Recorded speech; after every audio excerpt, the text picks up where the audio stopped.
ಚಿತ್ರ ಬಿಡುಗಡೆಗೂ ಮುನ್ನವೇ ವಿವಾದಗಳಿಂದ ಸುತ್ತುವರೆದಿತ್ತು. ಚಿತ್ರದ ಕೆಲವು ವಿಷಯಗಳಿಗೆ ಮರಾಠಿ ಸಮುದಾಯವು ಆಕ್ಷೇಪಣೆಗಳನ್ನು ವ್ಯಕ್ತಪಡಿಸಿತ್ತು.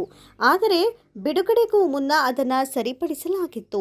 ಈಗ ಈ ಸಿನಿಮಾ ಬಾಕ್ಸ್ ಆಫೀಸ್ನಲ್ಲಿ ಸದ್ದು ಮಾಡ್ತಾ ಇದೆ. ಈ ಚಿತ್ರವು 7 ದಿನಗಳಲ್ಲಿ ದೇಶೀಯ ಬಾಕ್ಸ್ ಆಫೀಸ್ನಿಂದ 200 ಕೋಟಿ ರೂಪಾಯಿ ಗಳಿಸಿದೆ.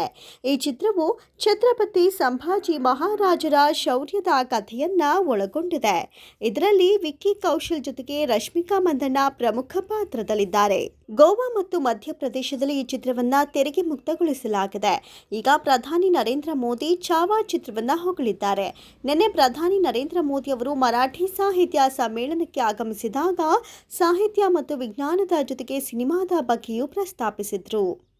ಜ್ಯೋತಿಬಾ ಫುಲೆ, ಸಾವಿತ್ರಿಬಾಯಿ ಫುಲೆ, ಮಹರ್ಷಿ ಕರ್ವೆ, ಬಾಬಾ ಸಾಹೇಬ್ ಅಂಬೇಡ್ಕರ್ ಇಂತಹ ಅನೇಕ ಮಹಾನ್ ಸಮಾಜ ಸುಧಾರಕರು ಮರಾಠಿ ಭಾಷೆಯಲ್ಲಿ ಹೊಸ ಯುಗದ ಚಿಂತನೆಯನ್ನ ಬೆಳೆಸಲು ಶ್ರಮಿಸಿದ್ರು. ಮರಾಠಿ ಭಾಷೆಯು ದೇಶದಲ್ಲಿ ನಮಗೆ ಶ್ರೀಮಂತ ಸಾಹಿತ್ಯವನ್ನ ನೀಡಿದೆ. ಅದರ ಆಧುನಿಕ ಚಿಂತನೆಯಿಂದಾಗಿ ಮರಾಠಿ ಸಾಹಿತ್ಯದಲ್ಲಿಯೂ ವೈಜ್ಞಾನಿಕ ಕಾದಂಬರಿಗಳನ್ನ ಬರೆಯಲಾಗಿದೆ. ಮುಂಬೈ ಬಗ್ಗೆ ಪ್ರಸ್ತಾಪಿಸಿದಾಗ ಚಲನಚಿತ್ರಗಳಿಲ್ಲದೆ ಅಥವಾ ಮುಂಬೈ ಇಲ್ಲದೆ ಸಾಹಿತ್ಯದ ಚರ್ಚೆ ಪೂರ್ಣಗೊಳ್ಳುವುದಿಲ್ಲ ಅಂತ ಹೇಳಿದರು. ಇತ್ತೀಚಿನ ದಿನಗಳಲ್ಲಿ ಚಾವಾ ಬಹಳ ಜನಪ್ರಿಯವಾಗಿದೆ. ಪ್ರಧಾನಿಯವರು ಚಿತ್ರದ ಬಗ್ಗೆ ಪ್ರಸ್ತಾಪಿಸಿದ ತಕ್ಷಣ ಸಭೆಯಲ್ಲಿ ಕುಳಿತಿದ್ದ ಜನರು ಛತ್ರಪತಿ ಸಂಭಾಜಿ ಮಹಾರಾಜ್ ಅವರನ್ನ ಶ್ಲಾಘಿಸಲು ಪ್ರಾರಂಭಿಸಿದರು.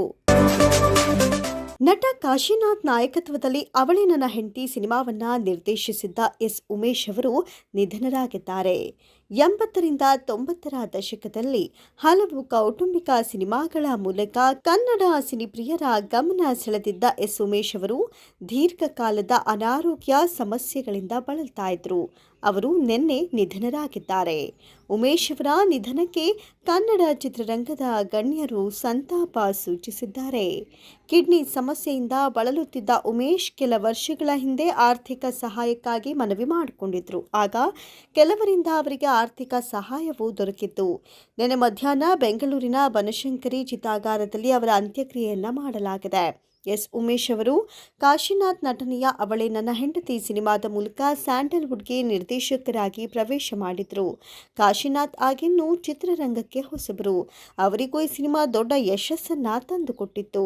ಮೊದಲ ಸಿನಿಮಾದಲ್ಲೇ ಉಮೇಶ್ ಎಲ್ಲರ ಗಮನ ಸೆಳೆದ್ರು. ವಿಶೇಷ ಅಂದ್ರೆ ಅವಳೇ ನನ್ನ ಹೆಂಡತಿ ಸಿನಿಮಾವು ತೆಲುಗಿನಲ್ಲಿ ಪೆಳ್ಳಿ ಚೇಸಿ ಚೂಡು, ತಮಿಳಿನಲ್ಲಿ ಜಡಿಕೆದ ಮೂಡಿ, ಹಿಂದಿಯಲ್ಲಿ ಜವಾನಿ ಜಿಂದಾಬಾದ್ ಹೆಸರಿನಲ್ಲಿ ರೀಮೇಕ್ ಆಗಿತ್ತು. ಮತ್ತೊಂದು ವಿಶೇಷ ಅಂದರೆ ಹಿಂದಿ ರಿಮೇಕ್ನಲ್ಲಿ ಆಮಿರ್ ಖಾನ್ ಬಣ್ಣ ಹಚ್ಚಿದ್ರು. ಬೇಬಿ ಡಾಲ್ ನಿವೇದಿತಾ ಗೌಡ ಏನೇನೋ ಆಗ್ತಿದ್ದಾರೆ. ಗ್ಲಾಮರಸ್ ಆಗಿದ್ರೆ ಪರವಾಗಿಲ್ಲ ಬಿಡಿ, ಈಗ ಅದು ಕಾಮನ್ ಅನ್ಸುತ್ತೆ. ಆದರೆ ಬೋಲ್ಡ್ನೆಸ್ ಅಲ್ಲಿ ಎಲ್ಲೇ ಮೀರ್ತಿದ್ದಾರೆ. ಈ ಒಂದು ಬೋಲ್ಡ್ ಸ್ಟೆಪ್ ಯಾಕೋ ಏನೋ ಇದನ್ನು ನೋಡಿದ ಕಾಮೆಂಟ್ ವೀರರು ಮಾತ್ರ ಮಿಲಿಯನ್ ವ್ಯೂಸ್ಗಾಗಿಯೇ ಏನೇನೋ ತೋರಿಸ್ತಾರೆ ಅಂತ ಕಾಮೆಂಟ್ ಹೊಡಿತಿದ್ದಾರೆ. ಆದರೆ ಈ ರೀತಿಯ ಕಾಮೆಂಟ್ಗಳನ್ನು ಒಪ್ಪಿಕೊಳ್ಳೋದಕ್ಕಾಗೋದಿಲ್ಲ ಬಿಡಿ. ಹಾಗಂತ ಸುಮ್ಮನೆ ಇರೋಕ್ಕೂ ಆಗೋದಿಲ್ಲ.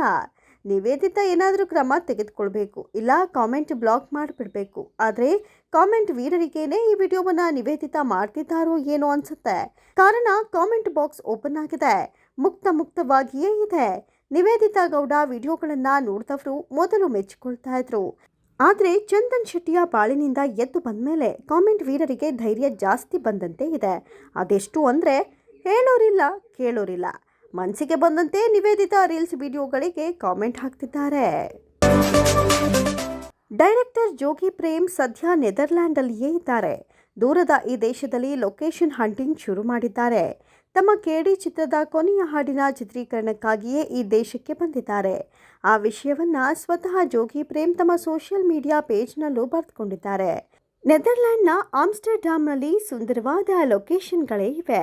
ಅವುಗಳಲ್ಲಿಯೇ ತಮ್ಮ ಕೇಡಿ ಚಿತ್ರಕ್ಕೆ ಸೂಕ್ತ ಅನಿಸುವ ಲೊಕೇಶನ್ಗಳನ್ನೇ ಹುಡುಕ್ತಿದ್ದಾರೆ.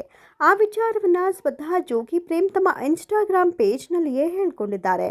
ಈ ಒಂದು ದೇಶದಲ್ಲಿ ನಿಂತುಕೊಂಡು ತೆಗೆಸಿಕೊಂಡಂತಹ ಒಂದು ಸೆಲ್ಫಿ ಫೋಟೋವನ್ನು ಕೂಡ ಹಂಚಿಕೊಂಡಿದ್ದಾರೆ ಜೋಗಿ ಪ್ರೇಮ್. ತಮ್ಮ ಈ ಚಿತ್ರದ ಕೊನೆಯ ಹಾಡಿನ ಚಿತ್ರೀಕರಣದ ಖುಷಿಯಲ್ಲಿಯೇ ಇಲ್ಲಿಗೆ ಬಂದಿದ್ದಾರೆ. ಆದರೆ ಆ ಕೊನೆಯ ಹಾಡು ಯಾವುದು? ಡ್ಯಾನ್ಸ್ ಮಾಸ್ಟರ್ ಯಾರು? ಹಾಡಿರೋ ಸಿಂಗರ್ ಯಾರು?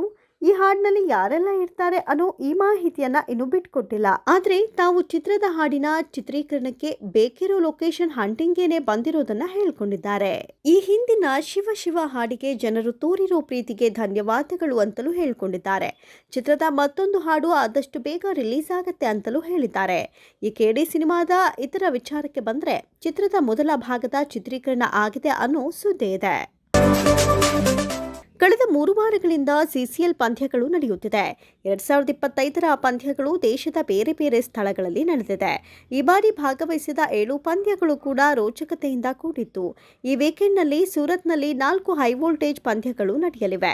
ಇದರಲ್ಲಿ ಕಿಚ್ಚ ಸುದೀಪ್ ಮುನ್ನಡೆಸ್ತಾ ಇರುವ ಕರ್ನಾಟಕ ಬುಲ್ಡೋಸರ್ಸ್ ತಂಡ ಕೂಡ ಇದೆ. ಈ ವೀಕೆಂಡ್ಗೆ ಲೀಗ್ ಪಂದ್ಯಗಳು ಮುಕ್ತಾಯ ಆಗಲಿವೆ. ಮುಂದಿನ ವಾರ ಮೈಸೂರಿನಲ್ಲಿ ಸೆಮಿಫೈನಲ್ ಹಾಗೂ ಫೈನಲ್ ಪಂದ್ಯಗಳು ನಡೆಯಲಿದೆ. ಅದಕ್ಕೂ ಮುನ್ನ ಸೂರತ್ನಲ್ಲಿ ಕರ್ನಾಟಕ ಬುಲ್ಡೋಸರ್ಸ್ ತಂಡ ಪಂಜಾಬ್ ತಂಡವನ್ನ ಎದುರಿಸಲಿದೆ. ಈ ಪಂದ್ಯ ಫೆಬ್ರವರಿ 22ರಂದು ಸೂರತ್ನಲ್ಲಿ ಸಂಜೆ 6:30ಕ್ಕೆ ಆರಂಭವಾಗುತ್ತೆ. ಫೆಬ್ರವರಿ 22 ಹಾಗೂ ಫೆಬ್ರವರಿ 23ರಂದು ಪಂದ್ಯಗಳು ಮುಗಿಯುತ್ತಿದ್ದಂತೆ ಮಾರ್ಚ್ 1 ಹಾಗೂ ಮಾರ್ಚ್ 2ರಂದು ಮೈಸೂರಿನಲ್ಲಿ ಪಂದ್ಯಗಳು ನಡೆಯಲಿದೆ. ಮೈಸೂರಿನ ಶ್ರೀಕಂಠದತ್ತ ನರಸಿಂಹರಾಜ ಒಡೆಯರ್ ಗ್ರೌಂಡ್ ಮೈಸೂರಿನಲ್ಲಿ 3 ಪಂದ್ಯಗಳು ಕೂಡ ನಡೆಯಲಿವೆ. ಈಗಾಗಲೇ ಟಿಕೆಟ್ ಖರೀದಿ ಮಾಡೋದಕ್ಕೆ ಬುಕಿಂಗ್ ಕೂಡ ಓಪನ್ ಆಗಿದೆ. ಟಿಕೆಟ್ ಜೀನಿಯಲ್ಲಿ ಆ್ಯಪ್ ಮೂಲಕ ಈ 3 ಪಂದ್ಯಗಳ ಟಿಕೆಟ್ಗಳನ್ನು ಖರೀದಿ ಮಾಡಬಹುದಾಗಿದೆ. ಬೆಂಗಳೂರಿನಲ್ಲಿ ಸಿಕ್ಕಂತೆ ಮೈಸೂರಿನಲ್ಲೂ ಅದೇ ರೆಸ್ಪಾನ್ಸ್ ಸಿಗುತ್ತೆ ಅನ್ನೋ ನಿರೀಕ್ಷೆಯಲ್ಲಿ ತಾರೆಯರು ಇದ್ದಾರೆ.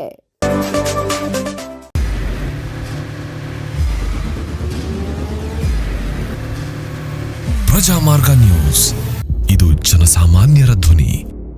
ನಮಸ್ಕಾರ. ನೀವು ನೋಡ್ತಾ ಇದ್ದೀರಾ ಪ್ರಜಾಮಾರ್ಗ ನ್ಯೂಸ್. ರಾಷ್ಟ್ರದ ರಾಜ್ಯದ ರಾಜಕೀಯದ ಬಗ್ಗೆ ಹೆಚ್ಚಿನ ಸಿನಿಮಾ ಅಪ್ಡೇಟ್ಗಳಿಗಾಗಿ ಫಸ್ಟ್ ಲೈಕ್ ಮಾಡಿ, ಸಬ್ಸ್ಕ್ರೈಬ್ ಆಗಿ, ಹಾಗೆ ಫಾಲೋ ಕೂಡ ಮಾಡಬೇಕು.